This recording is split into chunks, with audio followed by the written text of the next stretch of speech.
सोलापूर व माढा लोकसभा मतदारसंघाचा प्रचार थंडावल्यानंतर आता मतदारांना मतदान करण्याचे वेध लागले आहेत. मंगळवार सोलापूर आणि माढा मतदारसंघासाठी मतदान होणार असून सोलापूर लोकसभेसाठी 20,30,119 तर माढा मतदारसंघासाठी 19,91,454 मतदार मतदान प्रक्रियेत भाग घेणार आहेत. यंदाच्या वेळी मतदानाची टक्केवारी वाढवण्यासाठीचे प्रयत्न केले जाणार असल्याची माहिती निवडणूक निर्णय अधिकारी तथा जिल्हाधिकारी कुमार आशीर्वाद यांनी दिली. आपल्याला सर्वांना कल्पना असेल की उद्या सोलापूर जिल्ह्यामध्ये लोकसभा निवडणूक आहे. त्यासाठी जिल्हा प्रशासन आणि पोलीस प्रशासनाची पूर्ण तयारी झालेली आहे. मी थोडक्यात बेसिक माहिती आपल्याला सांगतो. पोलिंग बूथ आमचे सोलापूर जिल्ह्यामध्ये 3,617 आहेत. मेल वोटर 18,91,572 आहेत. फीमेल वोटर 17,64,975 आहेत. ट्रान्सजेंडर वोटर आमच्याकडे 285 आहे. असे एकूण 36,56,833 आमच्याकडे मतदार आहेत. तसेच हा इलेक्शन पार पाडण्यासाठी एकूण 370 सेक्टर ऑफिसर्स आमच्याकडे आहेत.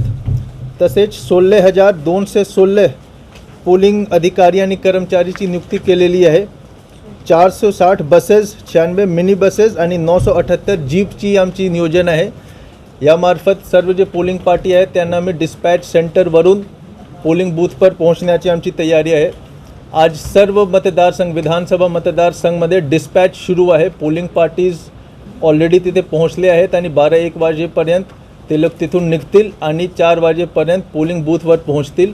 उद्या सकाळी 7 वाजतापासून संध्याकाळी 6 वाजेपर्यंत मतदानचा वेळ आहे. कायदे व सुव्यवस्थाबाबत 144चा ऑर्डर आम्ही ऑलरेडी पास केला आहे. त्याप्रमाणे बेकायदेशीर जमावने, सार्वजनिक सभा घेणे, 5 किंवा 5पेक्षा जास्त लोक एकत्र होणे हे सर्व बाबीवर मनाई आहे. 48 तास सायलेन्स पिरियड आम्ही ऑब्झर्व करतो, त्यामध्ये कॅम्पेनिंग अलाउड नसते.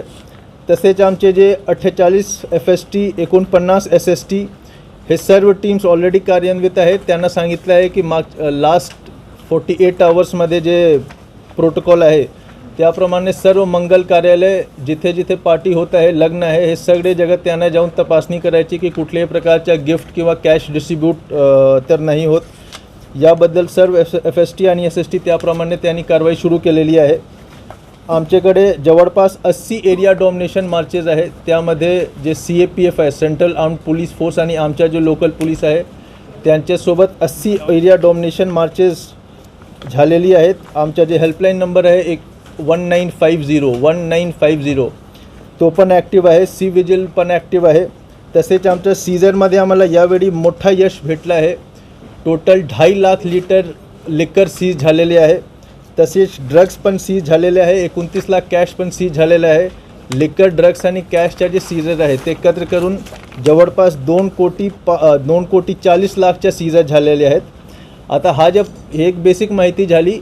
आजच्या हा पत्रकार परिषद बोलवण्याचा जो माझा मेन उद्देश होता तो असा आहे की आपण सर्वांना कल्पना आहे की फर्स्ट फेज आणि सेकंड फेजमध्ये जे वोटिंग झालेलं आहे, वोटर टर्नआउट झाले आहे ते 2019 लोकसभा निवडणुकीच्या पेक्षा फर्स्ट फेजमध्ये 4% खाली गेलं आहे आणि सेकंड फेजमध्ये 3.5% खाली गेलं आहे.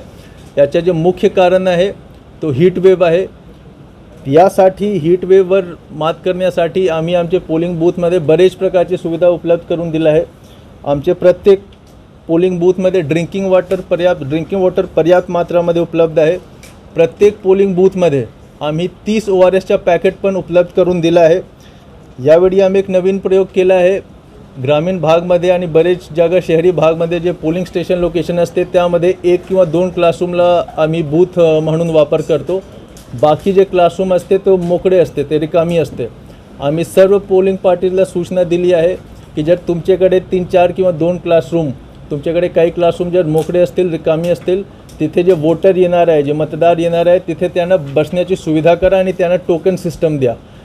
कोणी मतदार आले आणि त्यांना दिसला की रांग जास्त लांब आहे तर ते वेटिंग हॉलमध्ये बसू शकतात. आमच्या टीम त्यांना टोकन सिस्टम देणार आणि त्यानंतर 5-5 लोकांना काढून ते वेटिंग हॉलमधून ते रांगमध्ये आणतील. तर हे केल्यामुळे जास्त रांगमध्ये लोकांना उभे राहण्याची आवश्यकता नसणार. दुसरा मी असा केला आहे की असं समजा पोलिंग स्टेशन लोकेशनमध्ये रिकामी मोकळा कोणी क्लासरूम किंवा कक्ष नाही आहे त्यामध्ये लोकांना रांगमध्ये उभे लगावे राहणार. पण त्यासाठी आम्ही असं नियोजन केलं आहे की रांगच्या बाजूमध्ये आम्ही थोडे लांबी अंतर एक बेंचेस आणि चेअर्सची पण व्यवस्था केली आहे. तो जे वयस्कर आहेत किंवा ज्यांना थोडा बरोबर वाटत नाही, थोडा आजारीसारखं आहे, ते लोक ते बेंच आणि चेअरवर पण बसू शकत. तर हे सगळे आम्ही नियोजन केलं आहे. तसेच आम्ही सावलीसाठी मंडप पण बरेच पोलिंग बूथमध्ये उभे केलं आहे. जे रांग कॉरिडोरमध्ये उभे करणे शक्य नसणार आणि काहीच जे खाली भागमध्ये जाणार, ओपन भागमध्ये जाणार रांग, तर तिथे मंडपची पण व्यवस्था केली आहे, पंडालची व्यवस्था केली आहे. सावली तिथे राहणार. तसेच जिथे 5 किंवा 5पेक्षा जास्त पोलिंग बूथ आहे, एक पोलिंग स्टेशन लोकेशनवर जर 5 किंवा 5पेक्षा जास्त पोलिंग बूथ आहे, त्या ठिकाणी आम्ही प्रत्येक बूथचा वेगळा कलर कोडिंग केला आहे. तेच कलर कोडिंगच्या असा समजा उदाहरणासाठी 250 बूथ नंबरचा कलर कोडिंग जर आम्ही पिवळा केला, तर 250 बूथच्या जे व्हॉलंटियर असेल ते पिवळा रंगाचा टी शर्ट घालून ते तिथे उभे राहणार. आणि जे PS सिस्टम आहे, जे वोटर असिस्टन्स बूथ आहे, तिथे पण अनाउन्समेंट होत राहील की जर आपला पोलिंग बूथ 250 आहे तर त्याचा हा रंग कोड आहे, त्याचे कलर कोड पिवळा रंगचे आहे आणि ते व्हॉलंटियर जे पिवळा टी शर्ट घालून जे फिरत आहेत तोच त्यांना तुम्ही अप्रोच करा. ते सगळे आम्ही व्यवस्था केली आहे. आमच्याकडे 60 मोबाईल मेडिकल युनिट पण तैनात आहे. आमच्याकडे 103 ॲम्ब्युलन्सेस पण आम्ही पूर्ण जिल्ह्यामध्ये वेगळे लोकेशनवर उभे केलं आहे. जर कोणी आजारी पडले तर मोबाईल मेडिकल युनिट किंवा ॲम्ब्युलन्स तत्काळ तिथे पोहोचून त्यांना हॉस्पिटल शिफ्ट करू शकत. तर आमची पूर्ण तयारी आहे. माझे सोलापूरचे नागरिकांना विनंती आहे की आपण यावे आणि हा जो आपला अधिकार आहे, मत देण्याचा अधिकार आहे, त्यांचे नक्की त्यांना आपण बजवावी. हा जे अधिकार आम्हाला प्राप्त झालेले आहे ते 190-200 वर्ष लाखो करोडो लोकांनी त्यांच्या प्राणच्या आहुती दिली, बलिदान दिला, त्यानंतर आम्हाला हे अधिकार प्राप्त झालेला है. तो मेरा सबसे विनंती है कि आप लोग 7 मई को कल 100% अपने बूथ पे जाइए और वोटिंग करिए. धन्यवाद.